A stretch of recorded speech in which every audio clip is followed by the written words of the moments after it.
Resident Alien Season 2, Episode 12. I think this is the halfway point of the return now. It's a good episode. You know, there's been a couple hiccups, I think, the returning half of this season. Few things I didn't like. Few things I felt like, oh, it's kind of getting stale. And the reason I actually did She-Hulk before I did this review was because I was just more excited for She-Hulk. But I have to say, honestly, this episode, I think more than any other in this return, surprised me, was genuinely compelling, and highlighted the best of what this show can do. Alien hijinks, really strong comedy, good character beats, everybody gets their moments, and it's very well balanced, and I genuinely like that.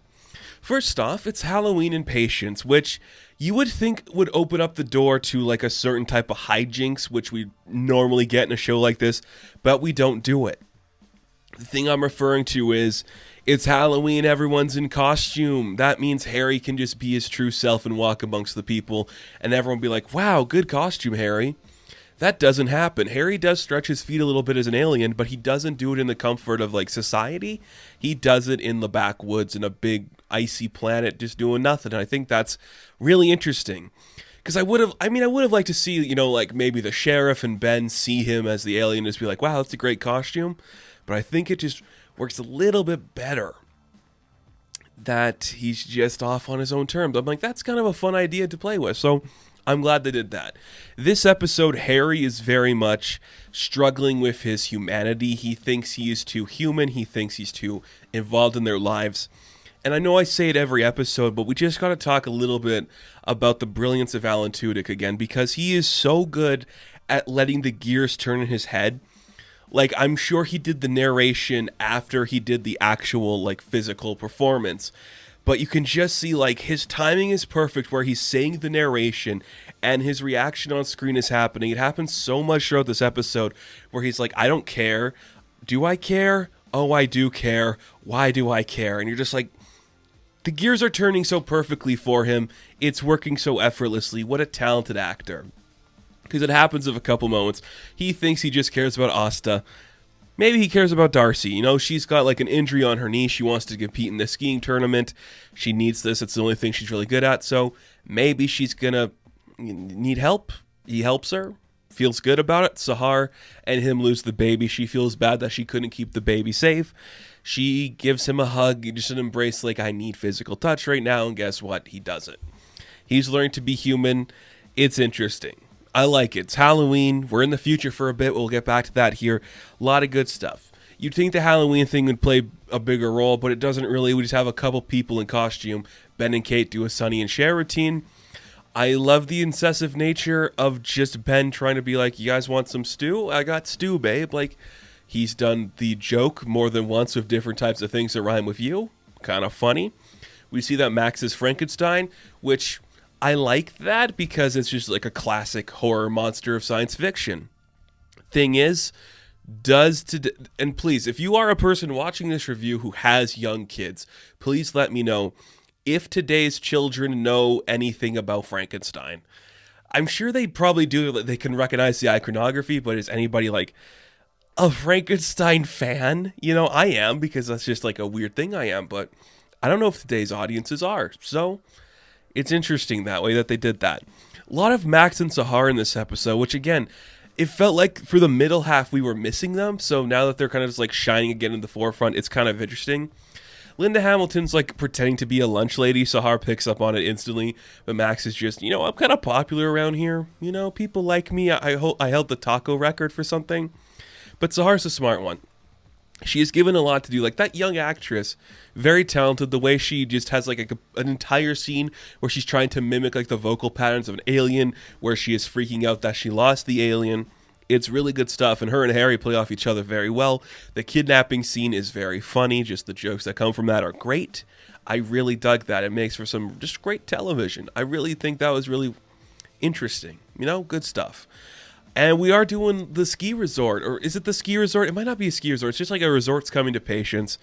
And this is, I think it's a necessary thing they have to kind of throw in here. They've been dealing a lot with like, you know, like local politics stuff. And, you know, like maybe there's like a wage gap between certain employees and everything. So this is an interesting development that is probably very authentic to a lot of small towns. Now, the small town I grew up in, we never would ever get a big resort coming in because we don't really have anything nearby. But I guess if you're in the mountains, yeah, that's probably something that a lot of people will be thinking about. So it could generate revenue, or it could kick out small business and become like a tourist destination that could help your, struggling community, but could also become the opposite of what your community held deeply. And there's some interesting stuff to come from that. A great bit with Darcy and Ben when he's actually talking about his pitch. It seems like the whole town's against him. They didn't even vote for him. I think they said 16% of the town voted, and about 49 people voted for him. Or no, 49 people voted because that's the town's 16%, and at least 9 of them were from his family that voted for him. And I'm like, that's a good bit. They could do a lot of stuff with Ben just because he can bounce back really quick, but if this character was sadder, just oh man, he can't catch a break, it would get more annoying. But sadly, he's able to just walk it off and make it work. So I dig that. They're doing some fun stuff with him. It's interesting. It's creative. Is the resort going to come? That might be like a season 3 thing where it's oh look, we built the resort. Maybe it's the aliens. Oh, that's probably that's probably what it's going to be. The aliens that are going to take over the Earth are the ones that are going to build the resort in Patience and use it to weed out the aliens there. That's a fun place to explore. That's what I think is going to happen. We also solved the murder. There's the lake leakage that's poisoning the river. We figured it out, and the cute lady's going to leave. Mike's going to be all alone. He might want to go back to Washington too. Maybe that's going to be something we see at the end of the season, where he's well, we solved the murder. There's nothing left for me here. Oh, look, there's another murder. I have to stay. Because he is really funny. I love the bit at the beginning when he's talking about how they'd make a movie about him, and it's just he's going to find Bigfoot, and Bigfoot's going to teach him to play guitar, and he's going to teach Bigfoot to speak English. That is, he's so good at his deliveries. Corey Reynolds is just so good at just being so deadpan and saying the dumbest stuff ever. And it's incredibly funny and incredibly interesting.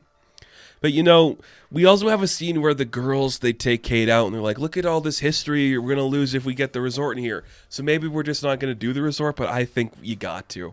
Because you could get more fun stuff happening in there. That's just what it's going to be. And also, this is something I've kind of been missing throughout season 2 a little bit. They don't have these specific moments just for us to use the VFX alien and just the prosthetics for Harry and the alien guys, but we do it now. We're doing it. He wants to feel more alien. He takes a walk in the wilderness. Too cold. He's hungry. He comes back in. Decides he's just going to be an alien in a cabin. Keeps bumping his head. Too big for the shower. Too big for the toilet. Good alien bits. That's what this needed. That's what we got here. It's last week when Max and Harry were doing chores, and it's that's funny. That's what you do with your bit here. That's what you do with your premise, and it works well. And then it veers into heavy science fiction. I literally was I cannot believe they did this. Is it jumping the shark? No, it's not. It's just, that's a lot to deal with. The government captures alien baby. Is it going to come back? Probably. Bobby Baby Alien is going to be a protagonist we follow for a bit. Probably. They just scoop up the RV of a helicopter rope, and I love it. Just a big old rope coming down to pick up that helicopter. It's very fun. Very cool. But that's not it. We do see the end of the episode. Harry receives a package from Goliath's girlfriend. It's a book of all his art that he wanted to show his baby. And this is where the beginning comes into play. So at the beginning of the episode, we see we are 60 years in the future. Interesting. I'm is this going to tie in anything? It does. Because Harry wanders the scorched earth for 500 years, seeing the destruction and chaos around him. He finds a time, it's a weird portal loop thing, and some guy in the past sticks their hand through, and he's that's weird. And Harry's oh, this is that thing that the Goliath did in the thing. So the Harry in 500 years of the future walks through this portal because the alien planet has been destroyed, and we have no humans left. Asta's dead. He's the last living being pretty much in the entirety of this place. Comes through the portal. Ends up in Brazil 33 years ago. Harry becomes Goliath.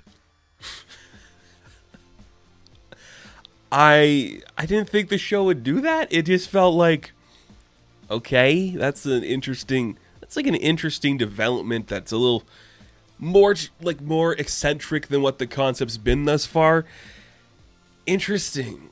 I don't hate it. I think that's kind of a cool concept where Harry, 500 years in the future, comes back, becomes Goliath, and sets himself up on the path to save the world.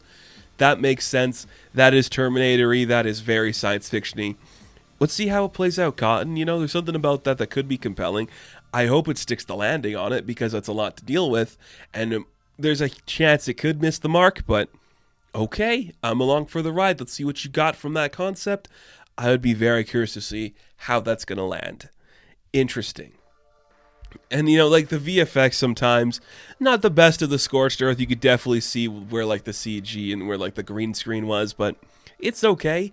I like the prosthetics and the actual, like, makeup we use for the alien design. Very fun. It's just, like, the upper torso. That's really cool, and I think all the jokes in this episode, they land for the most part. There was nothing that made me go, oh, cringe. I really like the joke where he's trying to explain his text to Asta. I thought that was funny.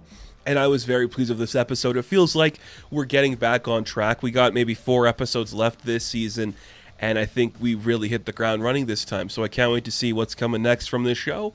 This episode was strong, very interesting. Time travel, man. That could be the make or break moment for any television show, any science fiction property, too. Let's see how it pays off. Could be interesting, could fall flat. So that's going to do it for this review of Resident Alien. Now, thank you guys for watching this video. Be sure to like and subscribe to the channel. As always, you can check me out on Instagram and TikTok and Twitter, and I will catch you in the next one. Have fun, stay safe, good luck.